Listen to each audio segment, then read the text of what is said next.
Today on the Cooligans, in the first segment, it's David Beckham. On the Cooligans podcast. Yep, and Jorge Mas. And Jorge Mas, but also David Beckham. That's right. And in the second segment, we also talk about David Beckham a little bit because David Beckham is on the Cooligans podcast, everybody. Isn't that crazy? Oh, my God. And also, we got Romesh Ranganathan in-house. Absolutely hilarious comedian from England. Huge Arsenal fan. Got a great podcast. Does a bunch of stuff. Really happy to talk to him while he's in town. Also, we got a lot more. We got Marcelo Balboa. We got Gianluca Busio. We got Ayre. Yo, it's just nothing but stars here today. It's just a crazy, big-ass show.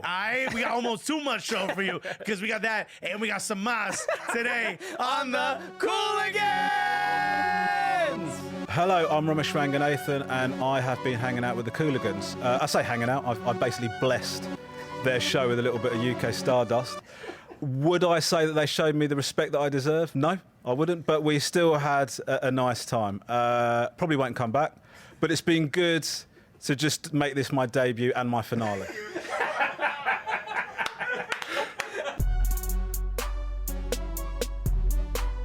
David Beckham!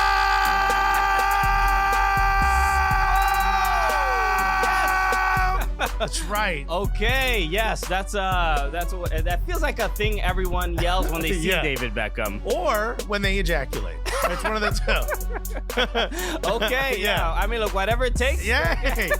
Right? You don't know what's going to happen in that moment. You just inspired. You know what I mean? Okay, I hope David's watching this. He's regretted talking to us from the moment he spoke to us. You think this has anything to do? Hello, everyone. Welcome. Hey. This is not just a very horny David Beckham show. But it is. This is a soccer show. Hello, my name is Christian Polanco. That's right. I am Bronx Beckham. I'm Alexis Guerreros. We are the Cooligans. We are your favorite stand-up comedians that host the funniest soccer show that you have ever seen. That's right. It is the horniest, the funniest, and it's the gulliest. All three of them. Okay, yeah, so there's a lot to discuss. There's a lot going to happen in this episode. Obviously, people... I've been so excited to air this. You have no idea. Yes, we can see it in your bulge. Oh, I'm not that excited, though. I haven't yelled David Beckham yet. It's getting out of hand too quickly. We went 0 to 1 billion. I swear we wanted to be classy. No, we didn't. We did not talk about that. I would never have agreed to that. I wanted to be classy. Yeah, of course.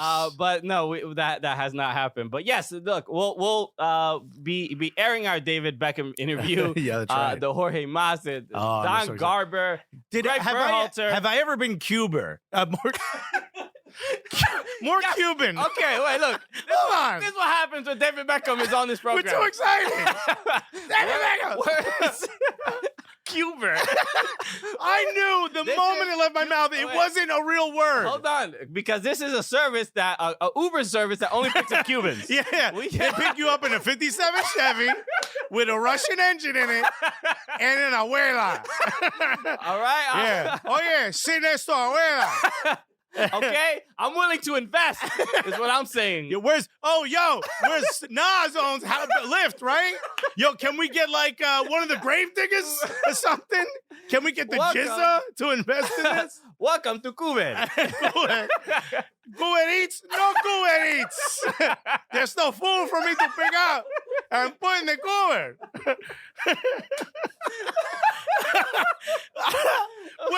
What happened to the show? David Beckham comes on, and all of a sudden, look, I can't speak. This might be This might be like hardball. This might be our last episode. I know. We got to apologize for all the screw-ups. We got Chris Matthews' brain. But just look, back then you were allowed to talk about David Beckham however you wanted. You know what I mean? It was a different era. And all of a sudden... You can't judge us now on what we were like 10 minutes ago. These millennials are telling us we can't say things about David Beckham. Right? It's not fair. Right? We can't talk about how we ejaculate. Now you ejaculate shaming us. You know what? I want you out of here. I'm calling you a Cuban. Just in case people think anything happened to you scripted. No, trust me. yeah. No, nobody thought about. Do you think Christian would have allowed any of this? If he would have said, "Hey, look, I have this idea," Uber, we just say it on the show. We're gonna do a whole Uber thing. We're gonna talk a little bit about cum. It's not a big deal. Okay, enough. We have to stop. So, welcome to the show, everyone. Excited to be back. I'm back from Utah. Park City in Utah. That's right. Where we couldn't say any of the things. No. we All just this stuff said. is banned. Yeah. Shouts first RSL, who I met a bunch of supporters. Saltaire Football Club, which is there. I'll put it in your camera. Yeah. So Saltaire. So I went to the RSL fan show right here. So RSL, the RSL show. They have there's a big podcast out in Utah. I think we can put that together. Yeah. Okay. And one of the guys who does this, Andy, his name is Andy. He gave me this the Saltaire Football Club shirts, which is like it's basically like a Yeah, you can see the pictures there in the tweet. Yeah, I was hanging out with them. It's similar to like an Asbury Park. It's a club that doesn't exist and yet also exists. Yeah, and it's like Saltaire. I think is very relevant to. It's like an area in Utah. But really dope. So he gave me. He gave me a shirt for myself, and he gave one to you, Alexis. Hey! And look at this. It says, look what it says on the back. It says, try to sink. Hey! So, very because Alexis floats. I already got gifts. This is what I like. So shout to them, man. Everyone out there was really supportive, very, very kind. What's got a pet? A lot of the people knew who the Cooligans were. Everyone was really people wanted to take photos. People were super kind to me. Except one person didn't know, right? One person did not know, but they were honest. He was. That's that. We respect that. Yeah, it was like, yo, I don't know who you are, but I heard y'all are dope. Yeah, Matt. People know who you are, so I like it. So shouts to Saltaire RSL show. Yeah, shouts to all the fans out in RSL. I'm surprised we've never gone there as the Cooligans. Yeah, we got to do something. A lot of people are like, yo, you guys got to come and do a show. People asking about Wise Guys. If these people have a show, you know what I mean? Well, look at actually on it. It says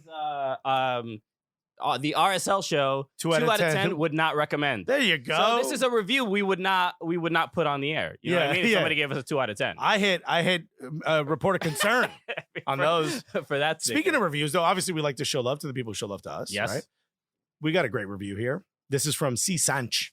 Okay. Which I'm assuming is Sanchez. Yeah, right? yeah, I assume so. And he wrote it in Spanish, which I love. Let's start with the title is Cinco Estrellas, which already I love. That means 5 stars for those of you who don't know. Okay. So I guess we'll translate. We're going to pull a Jenny Chu. Yeah, we're going to read it in Spanish and then translate just to show you how difficult what she did is, okay? Estos boludos me traen cagando de risa cada semana. Okay. Do you want to translate that? So basically, boludo. It's like these idiots. It's like these dummies make me laugh a lot. I shit my pants laughing every week. Cuando necesitan algo chévere para escuchar sobre el fútbol, estos locos son best of the best. When you need anything fun and silly regarding soccer, these guys are the best of the best. So. Son lo mejor del mejor. You got to translate the opposite. So absolutely. First of all, it took 2 of us to do it. Shouts to Jenny Chu, who, if you didn't watch during the first game of the season, she translated on the fly, which Sebi Salazar also did. The 2 of them, I mean, absolutely impressive to do in front of a camera live. Shouts to all of y'all. But this is great. Thank you so much, C. Sanch. Okay. For loving the show. Thank you. So make sure you leave a review on Apple Reviews, on Apple Podcasts. So also we have another box here, so we should get to that as well. You know how much I love gifts. I do know that. It's almost like, well, you should start getting stuff. I think you just love not paying for things. Yeah. I have a long history of that. But this way is a lot less illegal. Bubble wrap. Oh my God. Ooh, we got bubble wrap? Oh, I know what this is. Oh, look at this. And Allison Becker, what is this, like a coaster? This is they're called signables. From so you get Liverpool. Which you're an Everton fan. Perfect for me. But also from Arsenal, baby. Yeah, who just no longer undefeated, right? But also just missed an opportunity to move through in the Europa. Anyway. Oh, here we go. Listen to this. Okay. Hold on, let me read mine. Hey, Alexis, we are glad you're an Arsenal fan like us. We hope you love your Obama Yang signable and come to our bar takeover event in Oh, Hanlon's in NYC and Arsenal versus Norwich on April 4th. All right, look at that. They got themselves a little plug on the show. Who is this from? This is from Signables. Oh, from Signables. Yeah. Okay. And then mine says, hey, Chris, we thought we would send you a signable from the best team in Merseyside. Signables. Yeah. The disrespect shown is appreciated. Okay, Signables. Look at this with the Aubameyang, who retweeted us, by the way. Remember that? Pierre-Emerick Aubameyang retweeted us and also missed a great opportunity to move Arsenal through into Europa League. Shh, we don't talk about that. We didn't need Europa League. We need 4th or 5th. So thank you, Signables. We appreciate that. Yeah, shouts to you, very much. Signables. That's right, baby. We are back. And in the break, we got a letter from our lawyer, so we have to read this based on everything that happened for a segment. Now, you know we don't read no lawyer email. Fuck, I would just get new lawyers. That's how this works. Send me voice messages exclusively, lawyer. WhatsApp me. It's encrypted. What are you doing? You're going to get us all caught up. So this finally, MLS is back. Correct. How many of the games did you watch? Because there's a chance that you could have started watching soccer at like 7 a.m. and kept watching until like 2 a.m. No, well, I was snowboarding, right, in Utah, so I didn't get a chance to watch too many You really games. take this whole TV thing serious. I'm glad. Opening weekend, I don't need to pay attention. But I did. I'm going to go down the slopes. I did. I forgot I was Dominican. I watched 2 games. Yeah. Okay? Please forgive me. Yeah. Well, the games that were at night, I did try to As you were drinking your hot chocolate And near I the did. fire, your little footsies up by the fire. Okay, you clearly have never been to a mountain. You don't know why. Of course I have. I went. I was like, yo, this is disgusting. There's not a slice of pizza here to be had. This is how you think white people relax. You know what I mean? With their feet by a fire. I saw 90s sitcom TV. There's that carpet shaped like a bear. There's a heavy knit sweaters. And there's a lot of hot chocolate that I suspect has booze in it. And when I find out what buttered rum is, I'm gonna have it. Well, I did watch a couple games, and yeah, it was wildly entertaining. I think the biggest issue right now, there's too many teams. Right? There's so many teams, it's impossible to really... Are you saying there's too much soccer? I'm saying, Do you know how we get paid, dog? I'm saying it's hard to watch too many games. No, it's exciting, and I love every bit of it, and a great service to watch it all on is Football TV. Well, yes, if you want to watch them, obviously Football TV is the way to do it. Yeah. But no, Are you saying that it's interrupting your ski weekend? Because you live in an 80s coming of age movie? I hate it when that happens. Yeah. But no, obviously, the expansion teams playing their first matches into Miami, and also we should mention Nashville. Nashville, yeah, geez. With just overnight, I guess they got a tornado. Yes, they a tornado that hit like downtown Nashville, and there was already a couple deaths. So I hope everything's okay. But also David Accam, new player there. Yeah, he posted a video on his social, which you might be seeing. His whole living room looks destroyed. Yeah, it's just insane. You play, obviously, it was a big moment, right? Nashville, they played in the NFL where the Titans play, right? I believe so. Yeah, and it 60,000 was like, people. yeah, it was like 15, close to 60,000 people. Yeah, let me have it. I'm just gonna round up. But numbers, the attendance numbers matter, right, to some degree, because they had like the highest, the record number for people in attendance for like a debut, game, yeah. for a debut. So let's be exact. Fine, 59,062.8 or whatever he's gonna say. Was there a dog? That's been 0.9? So it's just look, obviously a big moment, and then unfortunate to deal with a natural disaster. Yeah, and it's happening as we speak. It's happening. It's still ongoing, and still sort of people are still sort of rummaging through everything. So hopefully everyone's okay, and hope for the best. Shouts right? to all the fans. But moving forward, obviously MLS. Starting again, like I did mention, like Atlanta. I mean, also played Atlanta. They lost to Atlanta. Yes, Nashville, and Atlanta loses Joseph Martinez for pretty much the season. Yeah, you would assume so. Just brutal. What a brutal. What is it, ACL? ACL. Yeah, but which was that's wild. in the knee, right? I have no idea what this is. You know? Okay.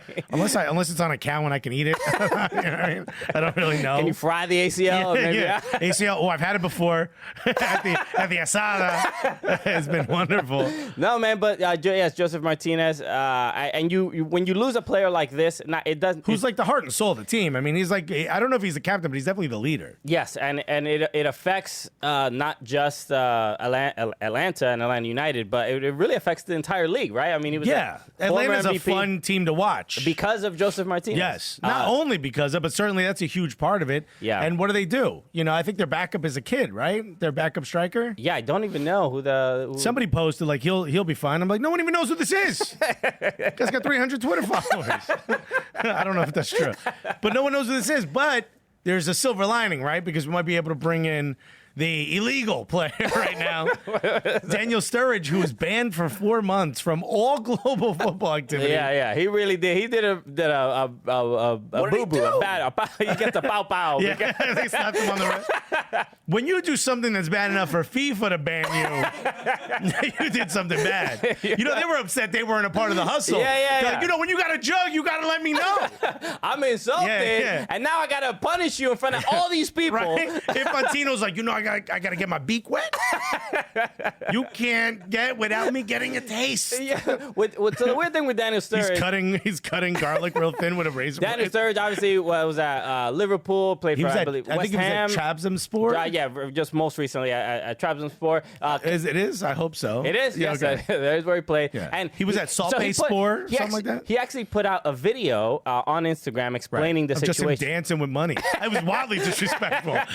This is why you get banned, dog. You can't flex. I'm like, why are you doing the renegade, dog? I know. He's doing that stupid dancing on a pile of money. He's like, it's like Breaking Bad, man. He went on Instagram. He put out a video basically just saying that he wishes FIFA didn't have these rules about like talking to your close family members about possible transfers. Because what happened is he told his brother that he's he was like, possibly yo, going to Sevilla. I'm gonna go to Sevilla, and his brother was like, prop bet. Yeah. Motherfucker going to Sevilla. Let me go make a ton of money off of Which this. is, by the way, his brother and I have a lot in common. Okay, let's just say that. It's the first thing I'd be like, oh, okay. So you can't insider trade on a player. So he said on the video that his brother actually did not make any bet. So it was apparently I like how the photo they chose is him hearing about the bet. Yeah, he's like, I'm sorry. For what? This is the most incriminating. Yeah. That's the you did it, but you're trying to pretend you didn't. Who, me? I don't even know who this woman is, honey. She was in the bed and we started wrestling because I'm trying to get her out of the house. My pants? I know. Just because his last name is Sturridge, you think he's related to me? Right. Oh, okay. Oh, okay, word. Oh, because I yelled David Beckham, you think I'm cheating on you, baby girl? Yeah, it's a very strange situation, but it looks like that is a real possible move that he might come to MLS because in Europe everybody makes fun of him. In England, I'm like blah blah blah, but MLS is like please come to me. You're like, yo, we don't want him. MLS is like, we'll take him. Oh, you trying to gamble? Well, check out this new MLS gambling app. Make your picks, dog. Okay, we got a sponsor for that. Yeah. Oh, you getting in trouble? Well, we're gonna give you an endorsement. He's just like Robert Downey Jr. his career. You know, just revitalize it. Love it. You love it. So, look, obviously, MLS coming back is it has a lot of people just like going. A lot of people are more excited than I even really expected. Also, with the crazy stuff like the keeper getting a yellow instead of red. MLS is back. I love it. I love it. Just the energy is exciting, and it does feel like a turning point for the league and this ramping up into 2026. And just it's like when your friend comes home from juvie and he's more dangerous than ever. That's how it feels. Yes. Alexis has experienced that exact thing. You all know what I'm talking about. Did you talk to your friends on the mountain about this? Over a nice hot cocoa. All right, as you just sashaying down the mountain. Hey, your friend ever come home from juvie with another tattoo? And you know he's going to keep robbing? Yes, me and my wealthy friends talk about our imprisoned friends all the time. I dropped my monocle. All right, we'll be back with David Beckham right after this. Everybody, thanks so much for listening to the podcast. I want to bring in with a word from one of our sponsors, us and you. That's correct. Gully Squad. The foundation, right? You know, the wind in our sails. Okay, the bricks to our which building. Is very different. If it wasn't for you, we'd be talking about different bricks, all right? Because we would need a lot of help. But you guys have made everything that's happened to our show absolutely possible. And dude, I mean, I don't think anything is a better community than our Slack channel, which may or may not exist. Yeah, right. It's absolutely amazing. And if you want to be a part of that, you got to join Gully Squad. You get a bunch of exclusive content. You get to talk to us. You get to have your pizza roasted by me. Correct. Okay. And you get access to the MLS Fantasy. That's right. If you want to play in that, which we're giving away $200. We're giving away $200 to the winner. So that's the last couple weeks have been we've gotten a bunch of new Gully Squad members. People. There's a real community that is like thriving on its own. It's like it is people who are just supporting each other. It's like those video games where you build like an island. You know what I mean? And like you put up one building here and one building there, and all of a sudden everyone starts like working. This is The Sims, right? Basically. This is what happens, dog. You know what I mean? Y'all are tilling. I don't know if that's a thing that happens. Y'all pruning and cultivating and all of that. It is beautiful to see. So make sure go to join Gully Squad. You go to soccercooligans.com and click on the Join Gully Squad button. It is a breeze. You can give whatever you want, whatever you're comfortable, leaving for us, throwing in the tip bucket. Right? Like you leave cookies for Santa. You're giving us a little something. It's absolutely dope. And again, all that money goes to give you guys way more and better content, which we're absolutely happy to do and we love. So yeah, go to soccercooligans.com, click on the Join Gully Squad button. It's on the top, it's on the bottom, or you can just go to soccercooligans.com/Gully Squad. All right, welcome back, and a lot happening right now, right? We got. I wasn't allowed to do the intro for this segment. No, obviously, yes, we're gonna. So last week we were at the MLS 25th anniversary sort of launch, event. And it was. I think that's the best event MLS has ever put on. Okay, you don't agree? I mean, we were at the fashion show, which I think was the best one. You know what? 2 for 2 so far, MLS this season. But this one was also very good. As far as pressers go, they're usually kind of dull and boring. And this one also was, but it had a lot of lights. All right? I mean, you got a screen behind you? I'm kind of paying attention. No, they did. They obviously had like Q&A. Not really Q&As, but they had like... Cuban and A's as well. Jorge Max. The synergy is there. Sponsored by Cuban. They had obviously a one-on-one interview. It was David Beckham. Don Garber was there. A bunch of players, Marcelo Balboa. All but they were all like, remember Comics Unleashed? Remember that show? Hey, you played and they're like, MLS. And they're like, that's a great story about your dad. I heard you hate horses. It was like that. It was like just teeing up jokes. And it was pointless. It was like, give me 3 of your bits. I'll lead you into it. That's kind of what this was. But they all nailed it. Yeah, this was Owners Unleashed.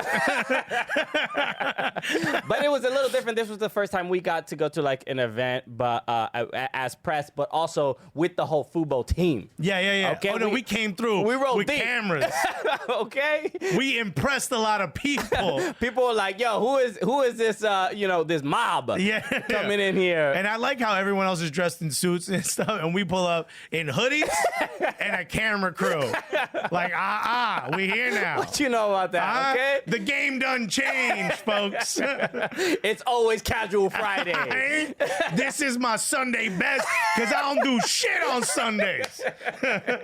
Anyway, but we got to talk to a lot of people, and a pair of them, 2 of those people were owners. What I was trying to say in the first segment was this is the most Cuban. I've never been more Cuban than this segment right here. Okay, well, we're going to have to go through the archives, because I think we're going to find... Did I ever sing Guantanamera? I feel like that's debatable. But we got to speak to owners of Inter Miami FC. This is Jorge Mas and David Beckham. So here it is. David, first recommend for you, Jorge. I'm Guano, so this is really important for me. When you're looking at the culture of Miami, really important question, are we going to have croquetas in the stadium? 100%. Pan con croquetas and all the deals. So I think you'll see a very Miami flair to everything that we do in our stadium and our experience, and definitely croquetas are part of the equation, no doubt. With supporters and colada together, that is dangerous. I can't wait. Now, David, I think in order to connect yourself with a city like Miami, maybe bring some of that Cubanness, I think you could adopt me. I'll be the Bronx Beckham. You know what I mean? Okay, As you got Brooklyn already, right? I'll be the Bronx as my middle name. You know what I mean? I think it'll work, right? It'll, like, more guanos will show up. You'll have a lot of like beautiful shoes and stuff. I agree. Totally agree. Also, David, you played in. It's an honor. You played in some incredible derbies throughout your career. What do you expect as far as maybe Miami against Orlando? Is that competitiveness and that energy? What do you expect from it? We want to create that culture. We want a rivalry, and I think Orlando started that rivalry the moment that they did that funny skit about us and the whole Jurassic Park. Right. And we found that very funny as an organisation because we knew that what we were building would be special. So we want that rivalry. I've been lucky to have played in derbies in La Liga, in the Premier League, obviously in France as well, and also in LA. So those rivalries are so important. They're so important for the game. They're so important for the fans. To create something like that is such an important part for us as a club and as a community. Jorge, how important was it for you to do something like this when Fidel wouldn't let us? Super proud as a Miami native and as a Cuban American. First Cuban American owner of any type of sports franchise in the United States. So it's a proud moment for us. We've been very blessed as a family. But for us, it's all about giving back to Miami, giving back to our community, and showing what's possible in the United States of America, where if you dream, it can happen. Incredible. I didn't think Jorge Mas could be out Cuban. Yeah. When he heard me say croquetas, he's like, my guy. Oh, did one of my cousins get in here? Is this dude gonna ask me for money? It's not even a press pass, it's just a Cuban flag. I came in with a guayabera shirt with the 4 buttons, and they're like, let him in. Okay. I think he knows people here. I took a Cuba here. Very expensive. Jorge Mas, do you want to invest? Yo, Jorge Mas, let's do this. Let's do this, Jorge. Cuban. Don't you want some Mas money? Come on. No, man, an absolute honor. Obviously, it was. I like how you asked an actual question. So far, I asked, because are there going to be croquetas in the stadium? Can you adopt me? And my name is the Bronx Beckham. I offered, and then I said, are you excited that you got a soccer team? Because Fidel would never let us. That was my line of questioning, and you're like, how about rivalries? The Cooligans is basically like Fox News, fair and balanced. Okay, we have to offer something. The point, counterpoint. No, it was an absolute thrill. I didn't know. I felt like when we started this, just the podcast, we were like, in my kitchen. In your kitchen. One day we might meet David Beckham. Who knows? I did not think it would happen this quickly. No. One day we will meet David Beckham, and it's going to be as they kick us out of an event. That's what I assume. I told one of my friends what the question I asked, and he was like, he's like, did you scream that at him as security was leading you out? I was like, you got this close. You got this close. No, man, that, obviously, it's just pretty crazy. Have you ever seen an interview like that with David Beckham? I cannot say I have, Alexis. No one. They wouldn't allow it, okay? His handlers would be like, could you send us the questions ahead of time? And if we would have said that, they would have been like, this is never going to happen. And you can see in the clip, maybe we can do a slow-mo replay, but you really, when you got that last question in to Jorge Mas, you really muscled out a couple. You see the MLS mic and the Sirius XM mic literally get forced out of the way. I mushed them out of the way. I was like, they'd say, the person said one more question. I was like, I'm not going to let these herbs ask a question. A real actual question? That's not what we're here for. Nah, son, I'm going to bring up Fidel. Because he wouldn't let us. Yes. Call them the Miami Freedoms, goddammit. We're going to have freedom burgers and eagle fries. Yeah. So that's how, just in case people don't know if we really want this. Okay, that's the kind of effort and energy we put into our interview questions. You think we didn't get prepared? We didn't come prepared? People asking about serious questions about the stadium and about the MLS schedule, and I'm like, yo, move all that. Yeah. Let's talk about a dead dictator. Okay. Alexis was in that MLS press room wearing a bulletproof vest for some reason. Hell yeah, dog. He was ready for anything. I don't believe in an afterlife or anything, but Abuela sent me that question. Abuela and Abuelo, because they lived past hell, and that's all that matters. No, just generally cool event. Obviously, getting to meet Beckham, Jorge, Mas. It was it was our Super Bowl, right? It was for sure. There was a lot at stake, and even the football staff was like, these guys better not screw this up. Yeah, no. When we were asking the questions, you could see I looked back at one point to look at the camera and be like, "Yo, it's lit. Like we're gonna get this in the stadium." And I saw our entire crew going like, "Stop! What are you doing? Why are you doing this to us? we have a channel. Why are you affecting our employment? You messing up our money now. You mess up your bag all you want. Don't mess up my bag." So there were so many obviously people there, but the fact that we also had like a little bit of we got like an audience. A lot of other people on the other side of the press area. They were kind of done once Beckham was the last one. So as he was going, it was like dominoes. Everyone was sort of going away, but a bunch of people gathered because people were saying Cubans were playing dominoes. That's right. We taking over MLS now. You score, you yell azúcar, or you're out of the league. No, because we had like an audio. Like people were like, I've never seen David Beckham laugh so hard. Comedians at MLS events. Who knew? We were just saying it from day one. For 5 years we've been telling y'all. Let us in. All right, we'll be back with more after this, guys.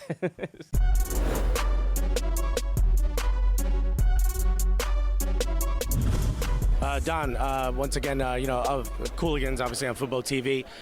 So 25 years, obviously very exciting. Everyone going crazy about what's coming up next. You mentioned 28 soccer-specific stadiums out of 30 teams, which means 2 aren't. Can you name those 2 that aren't? Oh, come on, all the teams. Listen, there's been great development on the facility side over the years. We got 7 more coming online. We hope to see progress in New York. There's great anticipation there. There's great anticipation in New England. But, there's going to be 28 was probably wrong because with Charlotte coming in, that's a third NFL stadium long-term that we could have. I got to correct that for all your media guys. But, listen, the good news is that we're building this league brick by brick and have for 25 years on the facility side. From a training ground perspective, nobody ever dreamed that we'd have the facilities that we have all throughout the league, and we're building a fan culture at the same time. So all that coming together, ultimately it's resonating well. 25th season, great time to celebrate the past, but our focus is always looking forward. Could I make a suggestion for the 31st and 32nd teams? Let's go somewhere like Honolulu or Puerto Rico. Make the away days pretty dope. Yeah. Good idea. All right. I mean, just a list of stars that we've offended with our line of questioning. Alexis has in his life, how many times has he heard someone say, good idea? You know what you do? You just don't tell anyone your ideas because the voices in my head are saying, I like it. You should do that and more. It was cool to talk to Don Garber. We bumped into him occasionally at parties and, Yeah, he knows who we are. We gallivanting, whatever. Sometimes we roast him a little bit. But he's a lot of fun, actually. It's interesting. For as evil as people think he is. It's interesting seeing him, especially at like the MLS 25th anniversary celebration. There's a certain new confidence to Don Garber these last couple of years. These expansions. He's like a dad at his daughter's wedding who's marrying a rich guy. He's like, all right. I did my job. All right. What mountain we going to ski at? Okay. Christian going to be there. Yeah. No, but he was definitely, we've seen him in different, when we see him at the MLS State of the League. State of the League. At MLS Cup. It's a little bit more combative. combative, right? He's like, hey, every complaint throughout the year, like, no, there's developments. We're working on it. Yeah, we're spending that money. Okay, things are getting better. Stop talking about the bad stuff. I mean, you're gonna ask me about this, and I don't want to talk about it. It's a lot of that energy. It is a lot of that, but this was a much more low key and chill thing, and I think it was like a victory lap for him in a sense. Yeah, I think when he took over the league, it was like gonna maybe shut down, and there were talks about it kind of not going. And now he's like, look at us, we're bigger than ever, we're badder than ever. There's a lit screen behind me. Beckham's here. I'm hanging out with Beckham. Things turned out all right. Yeah. So look, there are people that hate the state of American soccer. Yeah, of course. And those people find people are complaining. Fans of the sport complain. But it's like when it comes to when you hear the people who talk about where the league was and how fearful they thought you'll see us talk to Marcelo Balboa in the future. Yeah. And a lot of people didn't even know the league would last, and it's like you got to give some credit, even though a lot of people do not want to Don Garber for just allowing a professional league to continue to exist and thrive. Yeah, I mean, it's impressive to see how far we've come. And you're the term is cocksure, right? He was like walking around like, hey, look at me. What's the term? Cocksure. Yeah. Which is the guy at the front of a boat on a crew. Because I've never. That's my cocksure right there, dog. Let me know when to row, my guy. You mad confident, my dude. You know what I'm talking about? Like he was walking around, chest out a little bit. Yeah, you know what I mean? Okay, I didn't know you knew so much about yachts and boats. That's what I mean. I'm Googling. You know what I mean? I'm preparing for the next Fubo contract. Okay, I got a down payment. Okay. Apparently, yachts are very expensive. Can we pick this thing up a little bit? We'll do 45 episodes a week. Okay. If you think we can't fill an hour on one clip, you're wrong.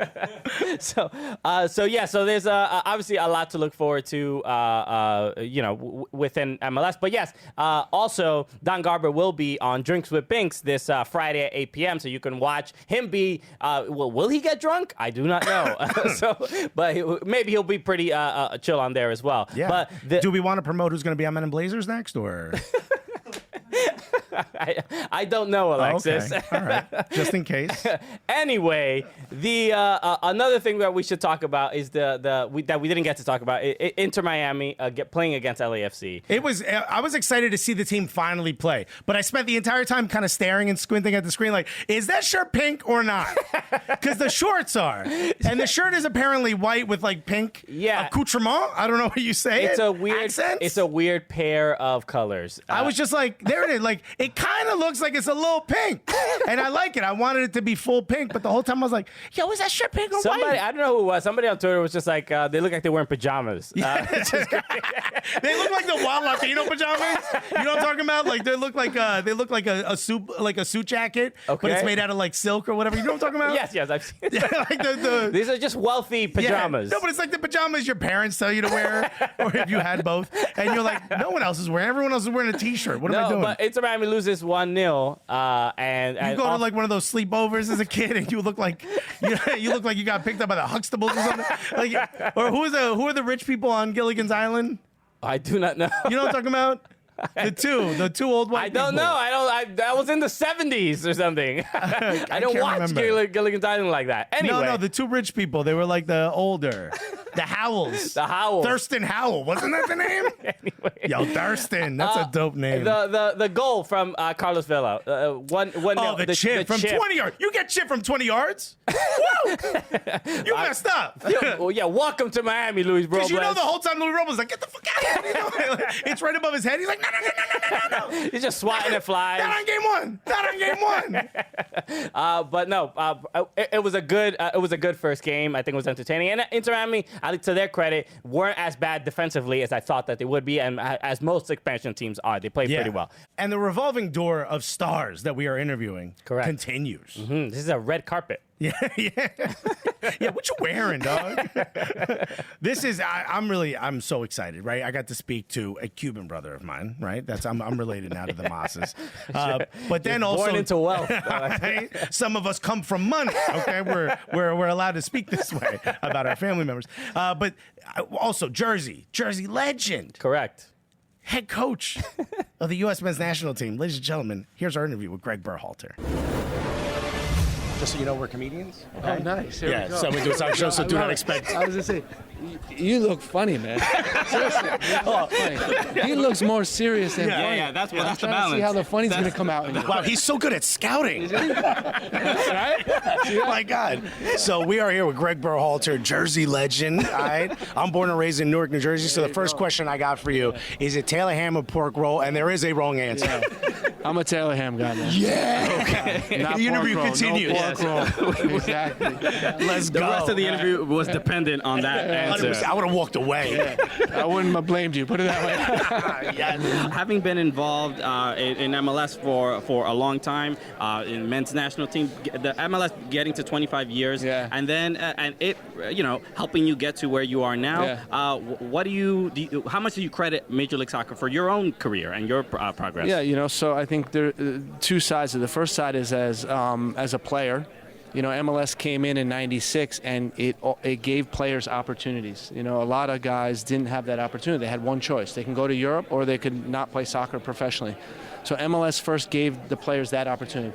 Then they took it to the next level, and they said, okay, now we're going to develop the infrastructure. We're going to have these stadiums. We're going to bring high-level players into MLS. And now it's become a fantastic league that's getting better and better with every year. So we're really thankful for that. Second side of it is from a coaching standpoint, the patience of the ownership groups to stand by coaches and let coaches work, gave me the ability to execute my ideas and have them play out on the field, and that was I'm thankful for that, and it positioned me eventually to get this role within the men's national team. Now, I'm born and raised in Newark, New Jersey. Shouts to Newark. And so as this TV show keeps getting bigger and better, I start to think, what can I do philanthropically? And one of the things that I want to do is start an academy so I can start selling these players, right, and start making a lot more money than I had when I started. Now, what position do you think would be best for us to start building, right? Like, which one do we need most? Is it left backs and right backs? Or who makes the most money? You know what I mean? Most money strikers, man. If you can have a forward factory, you guys are going to be millionaires, billionaires. Let's go. We're building Mbappe's in Newark. Right, but I need left backs, man. So start building left backs right away, man. Can we get Alphonso Portuguese Davies? population? No, we can't. Come on, like, can we try? No, we can't. It's done. Yeah, that's done. But here's there's a big Portuguese population in Newark. Go down neck, get some Portuguese guys with Brazilian roots, and make them into left backs. There's a lot of left backs in Brazil, huh? That's the plan, okay? Yeah, you want to be a construction worker or a left back? Come on, my guy. There you go. Two very important paths in life. When you see players like Gio Reyna doing incredible things at Dortmund, are you sort of proud, or do you immediately be like, I got to WhatsApp this dude to make sure he stays here?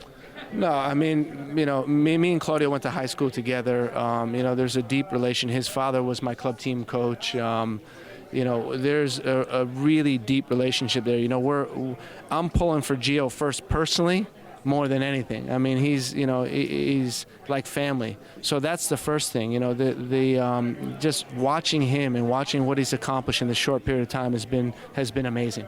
Now, the next side is, selfishly, as a national team coach, and I've said this from the beginning, is that we need our young players getting on the field and performing at the highest level. And he's doing that.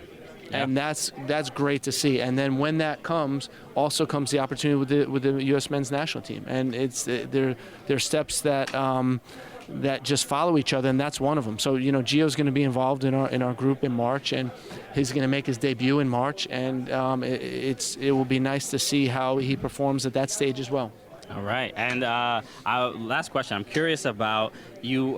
Coached in Major League Soccer for a long time. You're coaching the men's national team.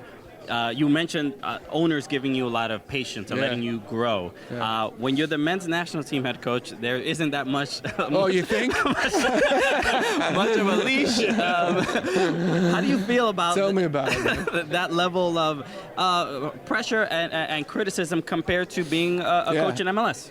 So I completely understand where fans are at, how they want us to be back to where we were. There's a lot of frustration with not qualifying for the World Cup, and I can understand that. So from my standpoint, I feel a huge obligation to help guide the team back to the World Cup. And it's something that we're focusing all our efforts on. Having said that, there's a process to get there, and you just don't take over one day and it be everywhere it needs to be. There's a process of developing the team. There's a lot of hard work that we do every single day with the group to get us to where we need to be. And the guys have been doing a great job. They've been doing everything that we can imagine. And, we're comfortable that when we get through this year, we're going to be in a good spot. All right. Absolute honor to talk to you. Shouts to Jersey. That's what this whole interview was for. Taylor Ham changed the game down south. Thank you so much.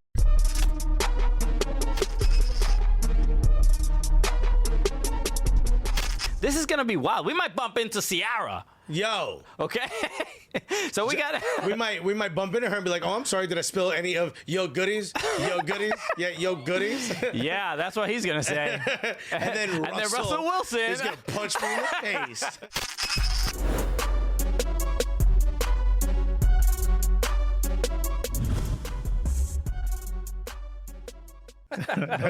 Welcome back. Yes. A little throwback. You might have missed me being ridiculous while watching the show about me being ridiculous. Okay. At least he's consistent, folks. Yeah. My favorite part of that clip is in the studio. You didn't just imagine that groan. No, you heard it as well. So, yes, thank you again, Gregg Berhalter. Yo, and he calls it Taylor Ham, which is the right way to say it. Yeah. Shouts to North Jersey. Shouts to Newark.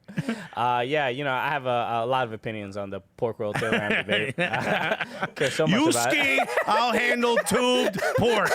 All right? We got categories here that we fill. That's why we balance each other so well.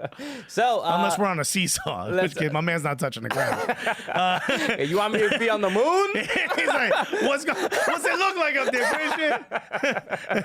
So we have to talk about some other.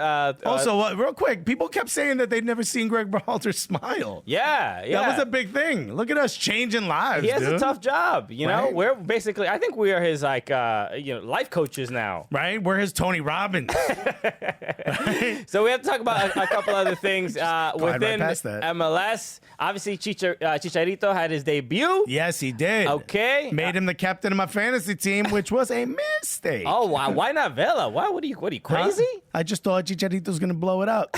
Turns out, nah. Nah, it was only the bathroom. A little bit of a simmer. Yeah. No, he tried his best, but no. Houston Dynamo came in. Came in with the heat. Says right there, retirement. You know what's weird now? I can't see. I cannot see. I think I need glasses. What? You can't see that? I can't read the text now. Whenever I see. It said retirement, not such a walk in the park, huh? Yeah. And it's a tunya. You really can't see that? I can't see the text. I can't see it clearly. All right, well, stop the show. I'm worried about you, dog. You've been sitting too close to your computer, Mr. I think I need glasses. Yeah. Wow. We just realized this right now on television. That you shouldn't be driving, dog. That's like that's like maybe 7 feet in front of you. Yeah. Okay. If anybody needs, you moved to Jersey. You're falling apart, man. I need some help, but no. You need some Taylor Ham. It lifts your blood pressure, makes your eye constrict a little bit. All right. It's simple science. I listen to my deli guy first, and then I go to my general practitioner. No, but Chicharito did not score. No, he didn't. He did not score in this game. But he did get yoked up, as per Houston's tweet. But dude's like in a semi-chokehold. Yeah, the welcoming committee was... Houston's like, no, we got something planned. It's not exactly a cake. No, but he obviously, the game ended 1-1. The great goal from Christian Pavón. Yeah, it was insane. So that was impressive. So again, at least look, LA Galaxy. Too bad you couldn't see it. He's just touching the screen. Like, what's happening now? See, I can't see text on screens from afar. You can't see what it says right there. Yeah, that's large enough where I can see it. Anyway, this is not the time to discuss this. I mean, kind of is. Yeah, I cannot read this. Cover one eye and give me the. I guess this is GULLIEST. What's the FUBO health insurance policy? Ain't none. So at least that was impressive. Again, the attendance numbers that we were talking about earlier were also super pretty impressive. big from a couple of, obviously Atlanta had Nashville had big numbers. LAFC the not only the well, we have. Please read the numbers, Alexis, because I cannot see You them. really can't. 59,000. Seattle had 42,000. Orlando had 25, a little over 25. Portland had a little over 25. LAFC had 22. But a lot of those are sellouts. Those are based on the size of the stadium, which is absolutely incredible. Yeah. So these NFL stadiums sell now soccer games. Also, I think your ATM password is up there. You can't read that, Christian? Weird. We can. I need help. I'll get a larger screen. Also, shouts to all the tifos. Some incredible tifos. Montreal had the one they're now calling the maple syrup derby because they were playing New England, and the sign was in French. It said your maple syrup is weak, and I co-signed that. that so heavy. Yeah. Talk trash about each other's food. Yeah. That's a big part of Alexis's identity. Yeah, that's all I really have. All right, we'll be back with more after this, everybody. Hey, everybody, thanks so much for listening to the podcast. We just want to bring in with a word for one of our sponsors, Project Goal. Yes, we're going to be hosting this again. We coming to Rhode Island, dog. Again, last year we did it. We had an absolutely amazing time. It was a blast. Project Goal is pretty much like a nonprofit, basically, an after-school program for kids, education, and soccer. Yeah. And they even had, I know this, I'm blanking on his name, but there's a kid from Project Goal that went through the program that is now playing professionally for the New England Revolution. That's right. Huge for them, and they're very, very proud of it. And it's something that goes across the entire spectrum as far as economics. Every kid gets a chance. Project Goal is absolutely something. It's amazing. We said we love projects like this, and it's something we wanted to be a part of, so we're really happy that we're going to be there. But obviously, all of it's a fundraiser. All the money is going to go back into the system. Nobody puts it in their pocket. I know, because I tried last year. But this year we got Scott Caldwell of the New England Revolution, and also Brett M. Johnson, who is the co-chairman of Phoenix Rising. So it's really cool. If you get the VIP tickets, you can hang out with us and those two guys. It's going to be a blast. You got to go. It's going to be in Rhode Island, Friday, March 27th. Exactly. So go check it out. Go to projectgoal.org if you'd like to get tickets. Again, it is a fundraiser. It's a really, really cool event. And if you are in the area, if you're in the New England area, come through. It will not only be for a good cause, but you'll see us. And it's, we're funny and stuff. What's a better cause than hanging out with us? Boom. Making TV. That's right. Okay, today's show is just it's absurd. That's right. I got an English person next to me who was very scared about all the yelling that's happening. Yeah, no, he's scared of the American excellence. Yeah, you saw what our political system looks like, right, dog? You know we yelling on TV. We just had Super Tuesdays, not Super Thursday. Hell yeah, dog. And we all getting coronavirus. Okay. All the headlines are making it into this show. That's in the gift bag, dog. Welcome to America, where we shoot viruses out of the sky. Shouts to our sponsors, Halliburton. Welcome to the show, everyone. My name is Christian Polanco. I'm Alexis Guerrero. Right, we are the Cooligans. We're your favorite stand-up comedians that host the funniest soccer show that you have ever seen in America and on the other side of the pond. Or UK. Which is what I say to my homie when he gets shot. I say, yo, UK? Get up, dog. We ain't got health insurance. All right. Did you expect anything else? All right. We got it. You got to hit all the notes quick. With bing, bing, bing, bing, bing. Right at the top so that there's no jokes left. You know what I mean? We get it all out of our system, and then we can have a nice conversation. But please, let's introduce our guest, Alexis. Absolutely hilarious. It's a superstar. You put this dude's name in Google or YouTube, you got a lot of clips to watch. This guy's been everywhere. He's been all over the Apollo. He's been in America before. No one told us. You know what I mean?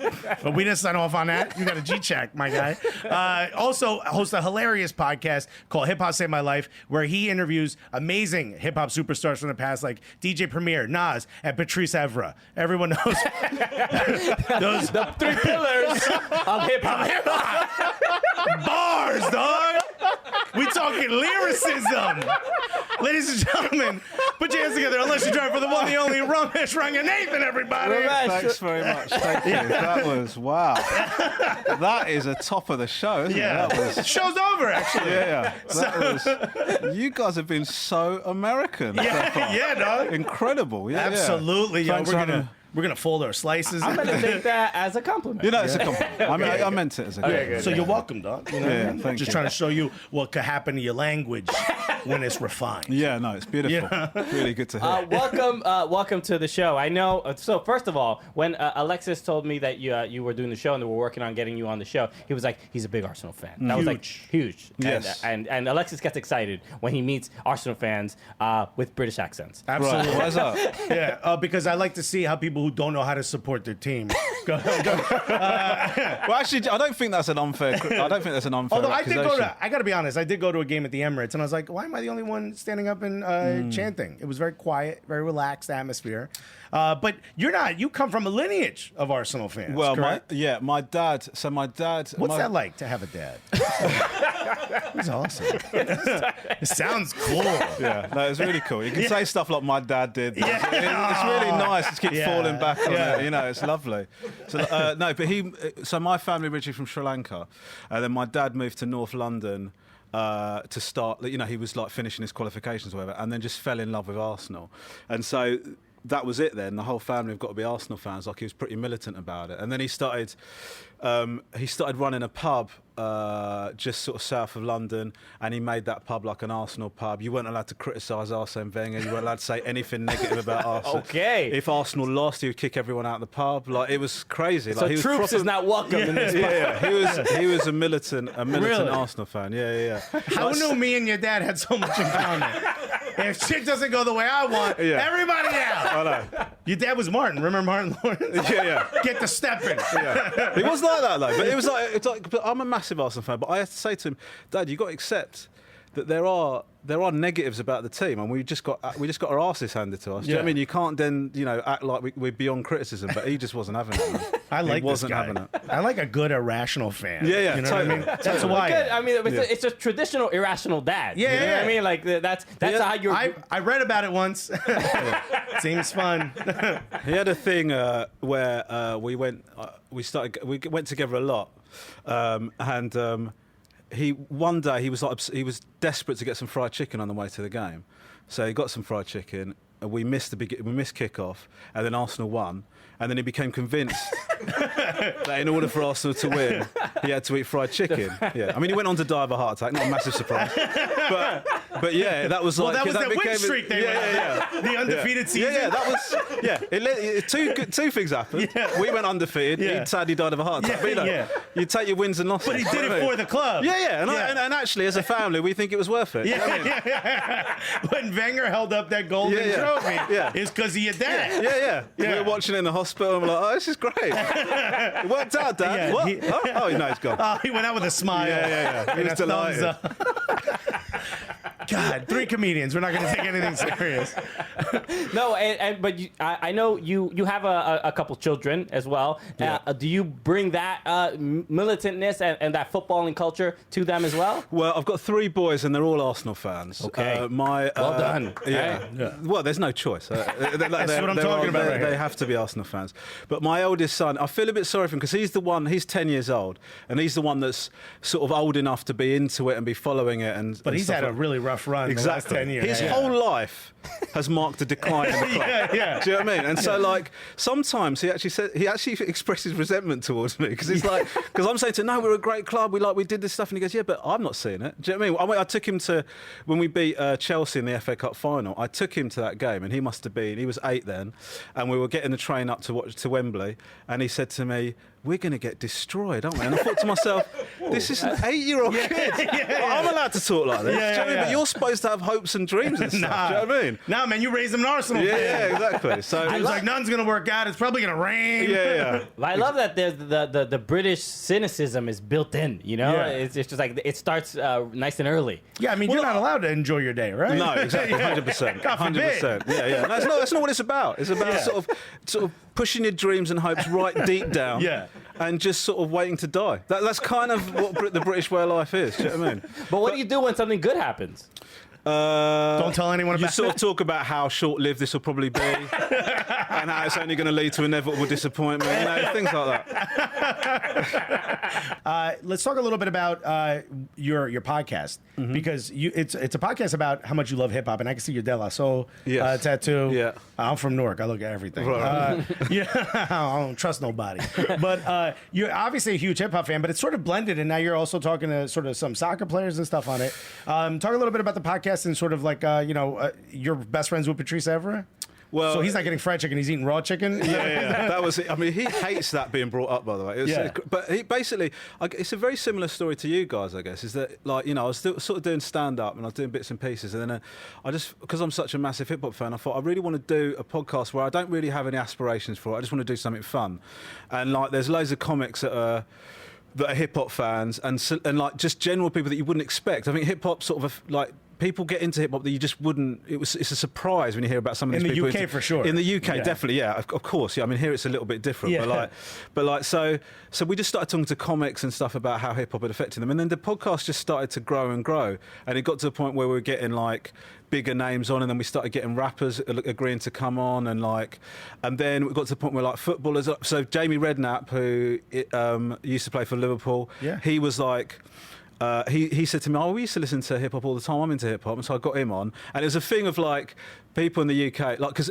I don't know if you have this with your show, but the people that listen to our podcast, they're such aggressive nerds, right? So if I get something wrong, my Twitter timeline is an absolute car crash, right? Yeah. That album came out in '92. If you don't even know the lyrics, why'd you bother to have a podcast? It's like stuff like that. It's like stuff like that, just constantly. So that when I announced that Jamie Redknapp was coming on, people going, "Oh right, great, yeah, all right. Who are you getting on? Just any of your mates that don't know anything?" It was really we're getting heckled from before. Yeah. But he knows his stuff. Do you know what I mean? He knows his stuff of a certain era, right? But he knows his stuff, right? So that was great. And then what did he listen to? What was he? So he was he loves De La Soul, Big Daddy Kane, people like that. Really? Do you know what I mean? Yeah, he's really into that. And he used to try and him and John Barnes used to try and dominate the Liverpool dressing room with hip hop and stuff like that. And then I do a show over in the UK called League of Their Own, and Patrice Evra was on that show, and we got to know each other. It was really fun actually, because so we finished filming with Patrice, and he and I were getting the car back to the airport, and he didn't know that I was an Arsenal fan, right? And he goes to me, "So who do you support?" And I said, Arsenal. He goes, "Oh my God, Arsenal, they're pathetic. They're pathetic. I used to call them my babies." And he just starts going into this absolute, just roast, absolute destroying. You can't say shit because he did it. Yeah. And he's going, "I used to say, don't worry about it. These guys are shit. When Van Persie came, I said to him, welcome, you join a man's team." And he was, all of this, right? And I was just sitting there oh my God, right? So, but it was funny because I mean, I used to hate Patrice Evra as an Arsenal fan. Yes. He terrorised. I hated him, right? Yeah. And then I'm seeing this guy give me the inside, the stuff he's telling me about Fergie and the treatment he used to give the players, how tight a ship he used to run there. And I was watching Patrice just destroy Arsenal, right? And the two producers that were driving us to the airport, they're chuckling away, Liverpool fans, pricks, right? Yeah. And so I was just sort of, So I was just sitting there, and then I thought, well, this is funny. It's been funny listening to Patrice say all this, but there's no way he would say that publicly because he properly rinsed Arsenal, destroyed Arsenal, right? Then a couple of days later, he's I'm watching Arsenal against Sheffield United, right? Yeah. And we get turned over, and he goes, so the pundits go to Patrice, so Patrice, what do you think of Arsenal? He goes, let me tell you something. They're my babies. I used to call them my babies.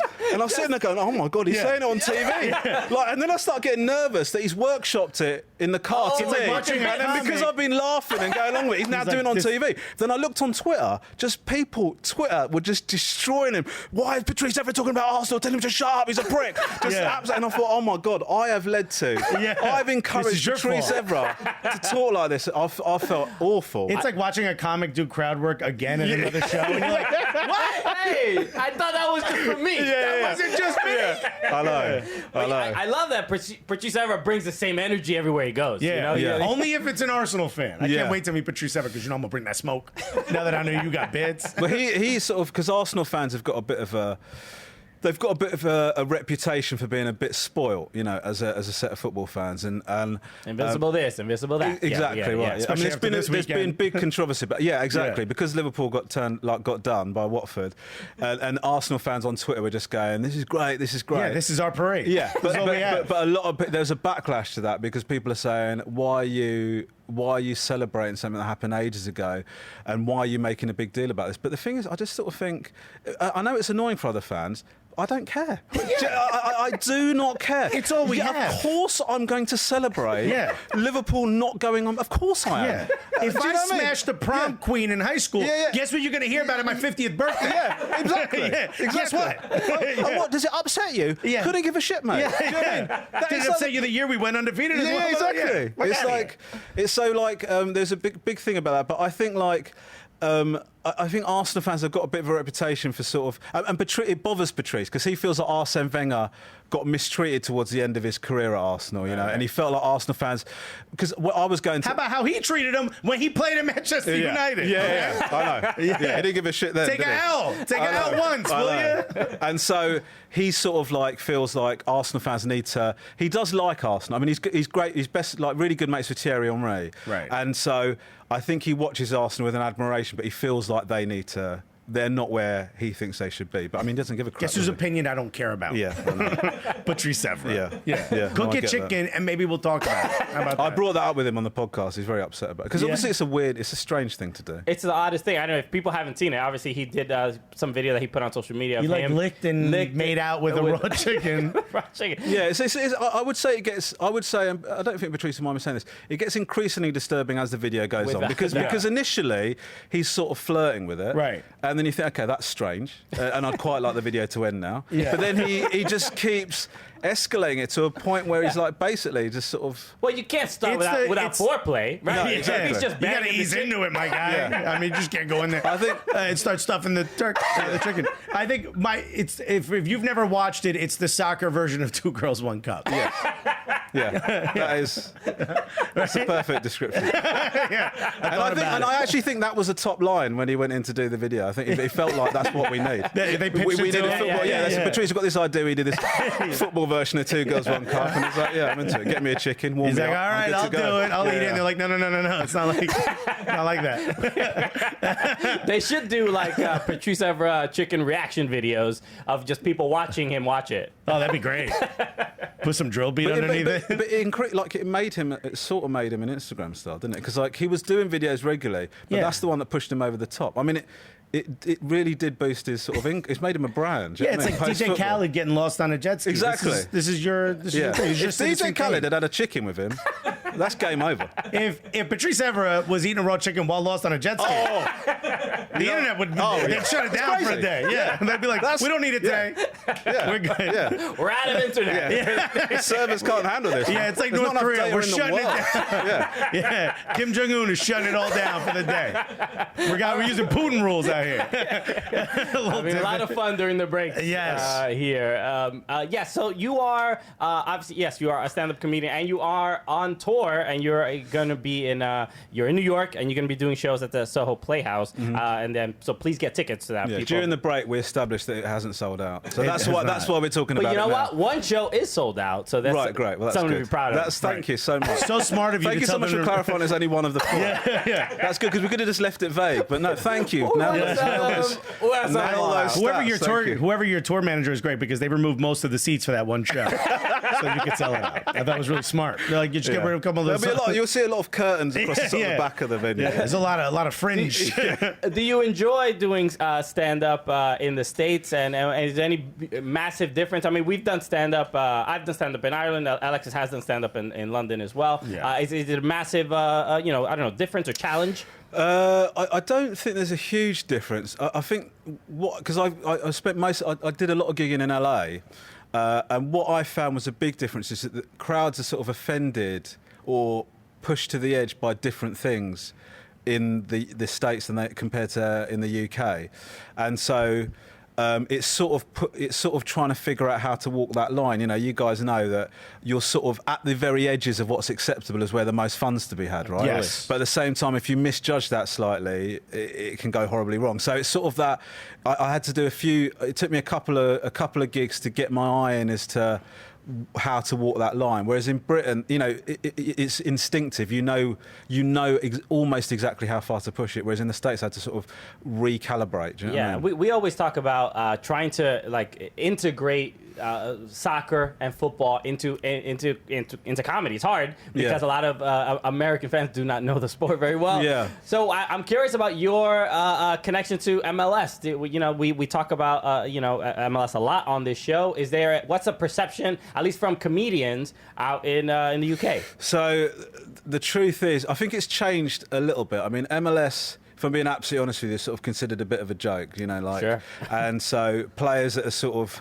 We're aware. Yeah. So players that are sort of decided to finish up. A lot of MLS games do not sell out either, by the way. Yeah. Thank you. Are you saying that I'm the MLS of stand-up comedy? Yeah. Because I sort of can't figure out what your angle is. Yeah. Sort of. You're like a designated comedian here in the States. Wow. I've come to my own roast. You were just tag teaming.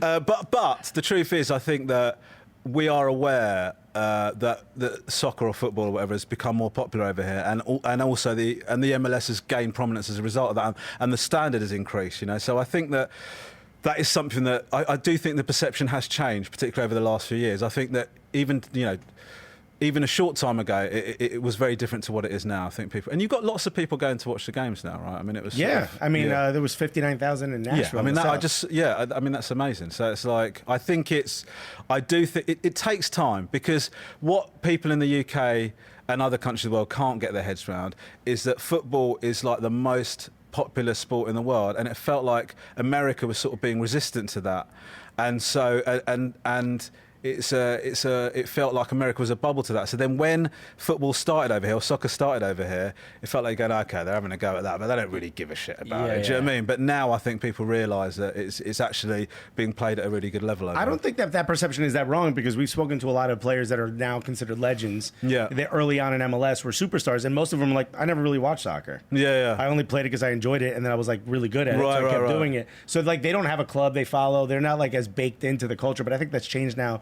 with the internet. And I think a lot of sort of being able to watch a lot of UK comedy now, especially here. IT Crowd was very popular here. There's a lot of shows. The Office. I mean, we did a better job at it, but the one you guys, the cute one you guys did, was also the popular. Original. It was the original one that they used. Yeah. It was a springboard. Kind of like Ask Jeeves, and then we came out with Google. I'll be honest with you, I can't defend Ask Jeeves. Well done. You've absolutely smashed me there. Well done. We don't have a lot of time, but I do want to ask you a little bit about hip hop, because I know you're more a fan of, like, I guess, like the boom bap era, and like sort of like that New York style hip hop. That's kind of passé now, right? Yeah. But English hip hop has started to become a lot more popular here. Grime's certainly not. It's too fast. Right. We don't understand. So grime is, because the impression that we get is that grime's getting big over, is it not? Not grime. Okay. Like English hip hop, especially like drill's starting to become really popular, especially in New York. Drill is, R.I.P. Pop Smoke. Really? Yeah. Drill's becoming really popular. So like, Chicago started it, but the UK sort of carried that mantle a little bit. What do you think about modern day hip hop in America? What do you think about modern day hip hop in England? I think, I grew up at a time when, obviously you're always going to think that the era that you started listening to the music is the golden era, and that's what you're most nostalgic for. I think the truth is, I think American hip hop is what people make the mistake of doing is they think that hip hop is the popular hip hop is not the stuff that they're used to that they like and that they're used to listening to. The truth is, there's great hip hop being made now, right? Yeah. And when I say that, I mean that follows the old pillars of, like, skills, lyrical skills, and the production. There is still hip hop like that being made. Yes, a lot of the more popular stuff is not for me. Do you know what I mean? A lot of that, I'm not into that at all. But I do think hip-hop's going through a golden era in terms of there is loads of really good stuff. You can't even stay across how much great American hip-hop's been coming out. Do you know what I mean? I love it. And I think that, particularly from doing the podcast, I've sort of become... There's so many new artists that I think are doing really, really great stuff. And to me, I'm a bit of like a purist. So I like to think of these new artists respecting the lineage of the art form and all that kind of stuff. And so, I'm always going to like artists that respect that and perform in that regard.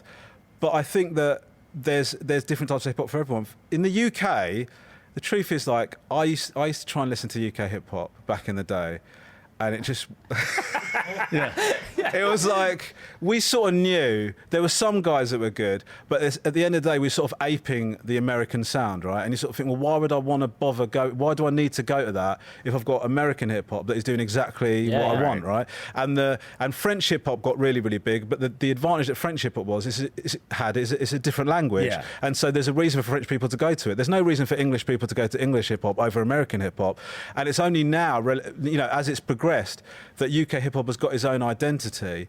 And so that's why when something starts to become authentic in its own right, rather than trying to, and obviously I'm going to get pelters for this, for saying that UK hip hop was derivative, but I do think a lot of it was derivative, whereas now it's got its own identity. So I think both UK hip hop and American hip hop are in really good health. But I've got friends that say to me, I don't even know why you bother to do a podcast, mate. The art form's dead. Hip hop's dead. I don't know why you bother. Do you know what I mean? I love it. I think it's healthier than ever. Yeah. But not all of it was derivative, because the first time I heard the streets, I was like, that ain't nothing we doing. Shut that off. Did you hit fast forward, or that's how it sounds? What the hell's going on over there? I sort of realize now, like, with the people, like, whenever we say soccer on Twitter or whatever, British people are like, it's go football, mate. Yeah. And it's just like, well, now this is the thing we can go back and like, you're trash hip hop. You're welcome for the American hip hop that we provided for you. Rhyme it, and maybe we'll listen to it if you can. Yeah. That's our only defense. Yeah, I just want to say, I've not come over here as a British ambassador or anything. It feels like I'm being attacked. Everyone heard. I don't even really know you hate England. We heard you, dog. We heard you, dog. America's the best. Romesh, thank you so much for joining us, man. Absolute honor. And yes, make sure go check him out on tour. Check out his show, League of Their Own. Check out his podcast, Hip Hop Saved My Life. Yes, so Romesh, thank you so much for joining us. Thanks for having me, man. It's been a real pleasure. All right, we'll be back with more after this, everybody. Okay, thank you again, Romesh, for joining us, man. That was so fun. Incredible. Just getting to hear stories about Patrice Evra, that's so dope. Okay. Right? He ruined his kid's life by making him an Arsenal fan. It's going to come out just fine, kid. Don't you worry about it. But obviously, the cavalcade of stars don't stop. You know what I mean? And now I got to Google cavalcade. All right? Pretty sure you're saying that wrong, I don't think I'm saying it correctly. But we got an incredible interview. We didn't just interview David Beckham and Jorge Mas. We interviewed a bunch of other people, Gregg Berhalter, obviously, and also Marcelo Balboa. Yes, U.S. men's national team legend, Colorado Rapids legend. That's right, announcer. Yes, en español. Okay. And we had a great chat with him. He was really, really cool. And hopefully we'll get him in studio in the future. But you got to... I won't hit him next time. You just check this out. Marcelo, what's up, man? Finally, pleasure to have you on the show. It's nice to finally be here after you guys, No, I'm kidding. How are you? We are with Marcelo Balboa. I mean, Balboa. I mean, do we have to say anything? Balbo, whatever you want. I'm not known for saying words correctly, but I mean, legend in the game. Latino, that's all we need to know. Yes. Men's national team legend. You mentioned on stage earlier that when you were young, your family would listen to the Argentine games on the radio.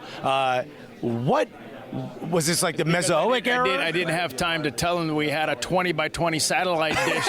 It took 20 minutes to turn into place so we could watch it from Argentina. I was going to say, what year was this, dude? The radio. Well, it was a long time ago. Yeah. It was 80-something. We had the big satellite dish, literally 20 by 20 in the backyard. That would spin, right? It would spin. My dad had to get every game in the world, so it was at the time it would take us an hour to get to where we needed to get to. Wow. But we got to see some games. Yeah, you're like, the match starts at 2. Can we get this going at noon?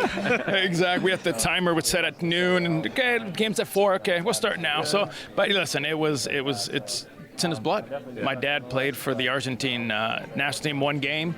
He played professional in Argentina, so it's in the blood, man, and it showed every time we went out on the field. He was my coach until I was 18. Wow. Yeah, and you are.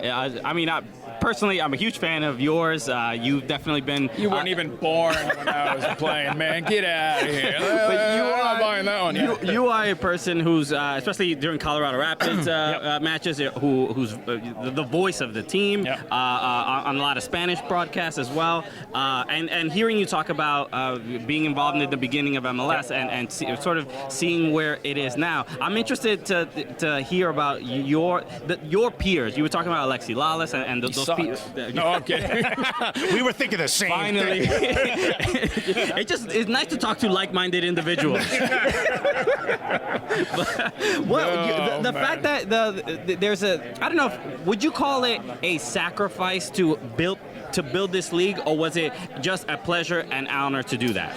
Ooh, first, let me say I wouldn't probably be where I was. Lexi was a good partner, man. When you talk about people you need to play next to that understand each other right and wrong, he was my right and I was the wrong sometimes.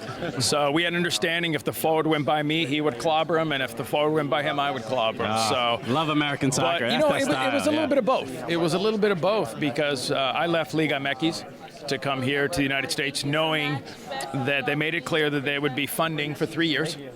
And after that, we'd wait and see how those 3 years went. Yeah. So was it a sacrifice? Yeah, it was, because we left, a lot of us left teams that we were playing consistently. We were in a good league, but we also had a dream, man. We had a dream that we wanted our own league, and we wanted to play in the United States, and we wanted to see it grow here. We wanted to see a league where my kids may have a chance to play, or my grandkids would have an opportunity to play. So it was a little bit of everything, because we were entertainers, because we had to entertain on the field. If we didn't entertain, people wouldn't come because it's a new sport. We had to be PR guys. We had to PR stuff. You guys did some wild commercials. Oh yeah. A lot of wild photo shoots. Yeah, we're not even going to touch on that one, man. We had to do what we had to do to get to 25 years, and we're standing here. Yeah, so, dude. You know what I mean? Well, now you see Instagram, and everyone's being thoughts on Instagram where you're like, we were the original ones. I'm gonna say it very clearly. Thank God there was no Instagram or tweeting when we were playing. Yeah. Hallelujah. Let me tell you that. It was, you know what? Listen, it's social media is it. The way you get out there is through social media. Our game is being promoted through social media. So, it's a blessing that it finally came. I'm just glad VAR and social media didn't come when I was playing, because I wouldn't have played many games. Your walls would be lined with red cards if there was VAR. There's a few tackles that might have gotten me 2 or 3 games. So I'm okay. I'm quite happy where I'm at.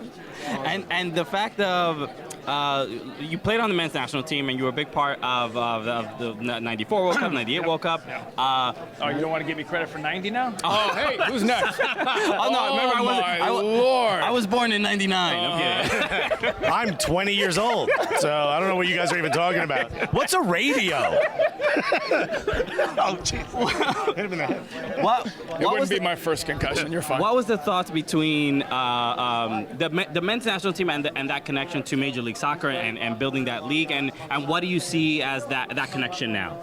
Well, the connection was real simple. Was in order nowadays, in order for our national team to keep getting better, the academies have a huge job. The under-20s, the under-17 national teams have a huge job, but most of these kids are coming from the academy. So they've got a huge job, because there's a connection that correlates from that to homegrowns to MLS players to national team in that experience. So that whole connection we didn't have back in 90. Think about that. We didn't have academies. We had ODP. So the things that are happening now is why we're starting to see these young kids emerging from the Busios who are coming out of academies, who are representing us. I mean, Gio Reyna, who's playing Dortmund, who those kids started in the academy, so that you can see the process of how it just kind of goes, and it leads into now he's playing for Dortmund and hopefully representing the United States like his dad did. Hint. No, I believe you mean he better. That's why I said hint. Marcelo, thank you so much nice to for meet joining you us. guys, Absolute honor. Thank you. Absolute honor. Appreciate it. Take care. Cheers. There he is. I want a ponytail now.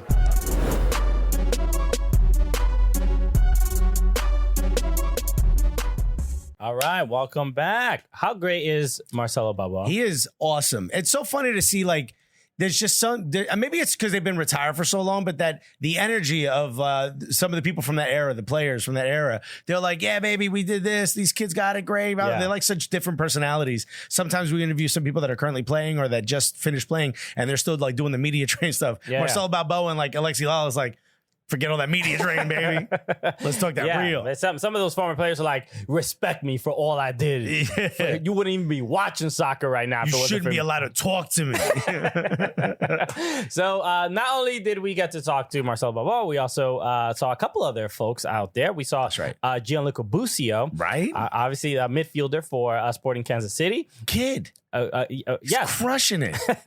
Yes. Was it Guardians Top 50 to look out for or something like that? Comics to watch? I forget what the award. Gianluca was going to be at Just for Laughs this year. He's doing bits, new faces. And we also talked to president of Nashville SC, Ayre. That's right. So check this out right now. Yo, we are here with Gianluca Busio. What's up, man? What's up? How are you? Not bad now. You are sort of up there. How old are you now? 18 years old? 17 years old. All right. Okay. My man can't even vote right now, and he's just hanging out with David Beckham. All right. People were asking a lot of questions about what the league used to be, and you're like, yeah, I don't know nothing about all that. We got it pretty good. We got sandwiches and stuff. I was playing FIFA a couple months ago. How's it feel to be sort of one of these players that everyone's talking about? Guardian is bringing you up as one of the top 50. Everyone's all over. Gregg Berhalter, 2 seats away, and you're like, yo, homie, call me up. How'd it feel? Especially, it's a dream. As a kid, you don't think that you're going to be, on such a big stage at such a young age. So it's kind of all, hasn't hit me yet, but it's pretty cool. And, I want to keep on going. This is just the start for me. Hopefully I can keep on taking big steps. It's been pretty dope seeing your rise. We had some of your teammates and former teammates on our show. We had Matt Beasler on the show, and we had Seth Sinovic on. And he had mentioned just growing up seeing you grow up and seeing you become a professional. Well, one of the things he mentioned was driving you to training. So what is it sort of like, working with veterans and being a teenager, but being a professional at such a young age? It takes a while to get used to. I think my first couple years, or my first year, it was weird. I'm used to hanging out with guys my age and, at the time high school, and now I'm hanging out with guys who have kids and, got to go home and do all that stuff. So, but now I think them as a family, really. I've been around them so much, and, they treat me well, and, I have respect for them, but they're also my teammates. So, I can mess around with them just as much as they mess around with me. Now, you mentioned up there that music seems to be a big issue in the locker room. What kind of trash music are they listening to? Are they're not putting on anything dope?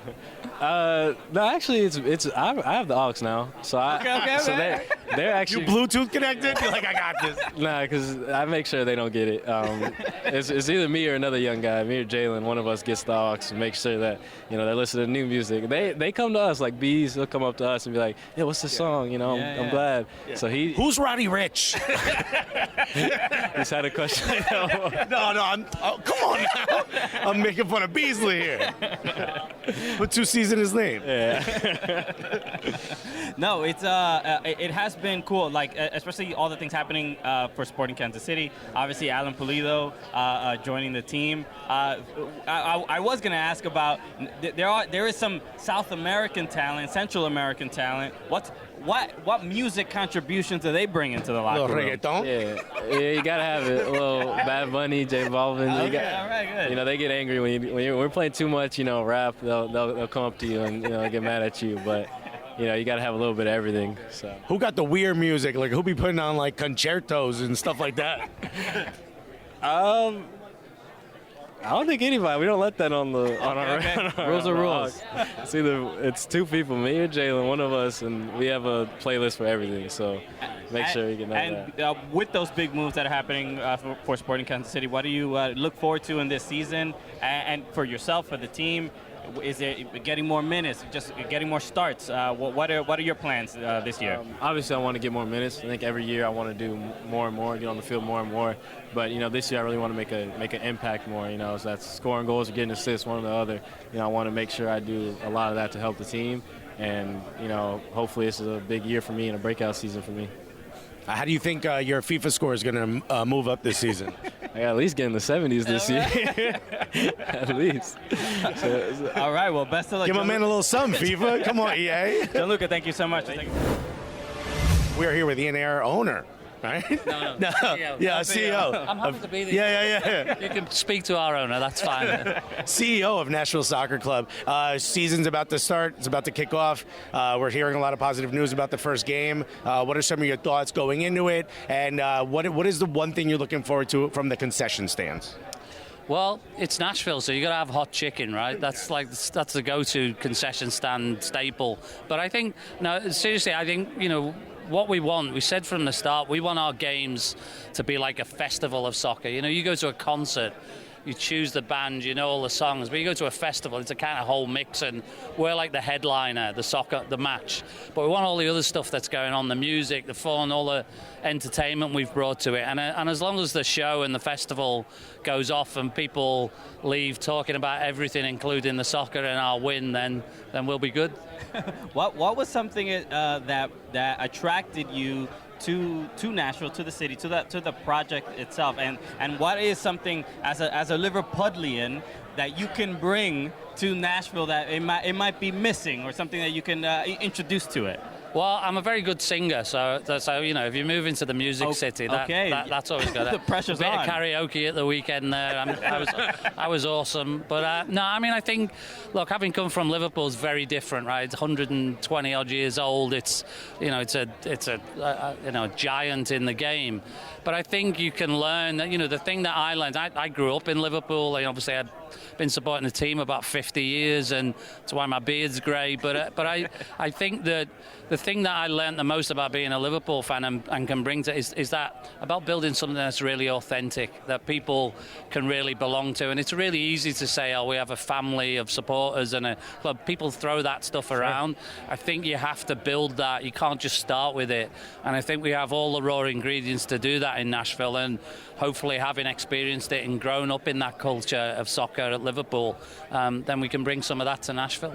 I love how much you bring up Liverpool because he's an Everton fan, and this just makes me happy knowing that he's struggling right now. But what's something that you think, just having been in Nashville a little bit, I'm hearing you're kayaking and stuff. I can't picture an English guy eating hot chicken or kayaking, I'm not going to lie to you. But what is something that you think the South has given to you that's sort of that you've become adapting to? Well, I have a cowboy hat.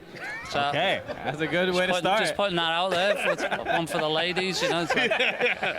But no, I mean, it's such a great city. But funnily enough, I was talking to a friend of mine back home recently and saying how you'd be really surprised at how many similarities there are with Liverpool and Nashville. It doesn't look the same, but really friendly. Everyone's so nice. You know, it's obviously got a lot of music heritage. We had a little band in Liverpool called the Beatles. You may have heard of them.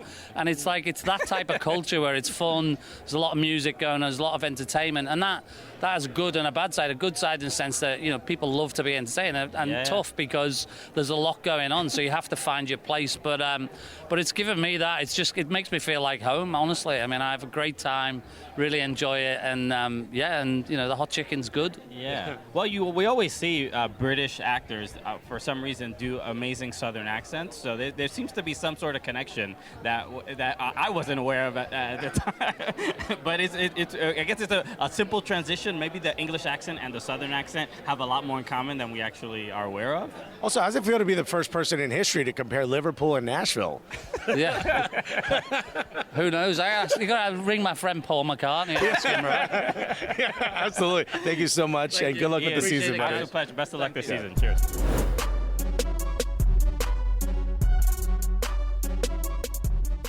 So, yes, again, thank you again for them talking to us. We should talk about a couple things.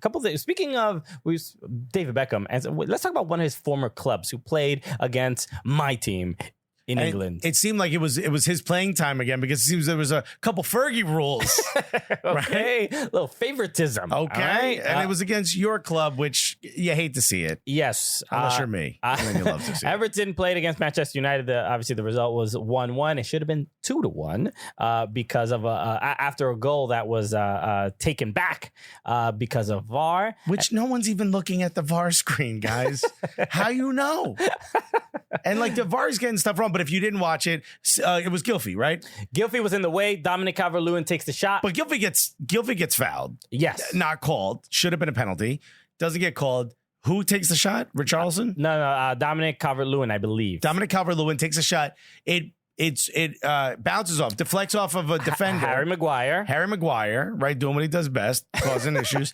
And then Gylfi Sigurdsson is kind of in the way, but he's laying on the ground, right? And he's kind of half sitting up. He looks like he's doing an ab crunch, and he just pulls his legs in. Ball goes past him, doesn't touch him. Is that correct? Scores a goal. Not allowed, because they said that while he's on the ground, he is impeding the vision of the goalkeeper. who probably didn't even know he was there. Yeah, so they're basically suggesting that because the ball was trickling in, Gylfi Sigurdsson moves his feet out of the way. Also, David De Gea is leaning the other way. He's not saving the shot. But he tries to make he reacts to it, so he sees it. But he was going the opposite way because he was reacting to the initial shot. So right. He's going to because it gets deflected the other way, which happens. So this is the first time, to my understanding, that an own goal has been reversed by VAR. An own goal, which seems insane. Yeah. Right? Because even though, yes, Gylfi Sigurdsson is in an offside position, he does not touch the ball. No. And nor does he impede the keeper. Correct. In reality. Yes, who was going the opposite direction. Yeah. So because Gylfi just happened to be there, the goal was taken back. If it reflects off his legs, yeah, but he didn't touch it. It's ridiculous. Yo, England, you don't know how to use VAR or toothpaste. Two things you don't know how to use. Okay, well, look, we're getting this list started. And trust me, it's going to get longer. Oh, yeah. Infuriating. Obviously, Everton fans were upset about losing out on 2 points. Yeah. But frustrating. I don't know if it's a Manchester United thing or whatever, but it just seemed like Everton's cursed. A ridiculous use of VAR in this particular situation. Again, and added to the list of debacles coming out of England when it comes to VAR. Thank you for tuning in. I'm sitting back because this has been a hell of a show. Yeah, exactly. I'm taking it all in. Okay, yeah, there have been a lot of fabulous guests. That's right, which is us. Thank you so much to, obviously, Romesh, Ranganathan. That's right. Gianluca Busio, Ayre. Marcelo Balboa. Oh, but yeah. Me and you. That's how you got to say Balboa. That's right. Hey, and shouts to Moravia. Right. Jessica Quiros. Yeah, we got this kit while we were in Costa Rica. I want to give a shout out. We had a great time out there. I didn't even mention anything that Papa John's on there. I was very respectful. I was like, okay, cool. That must have been a mistake. So, I mean, this has been amazing. So with that said, my name is Christian Polanco. I'm Alexis Guerrero. And what are we? The Cooligans!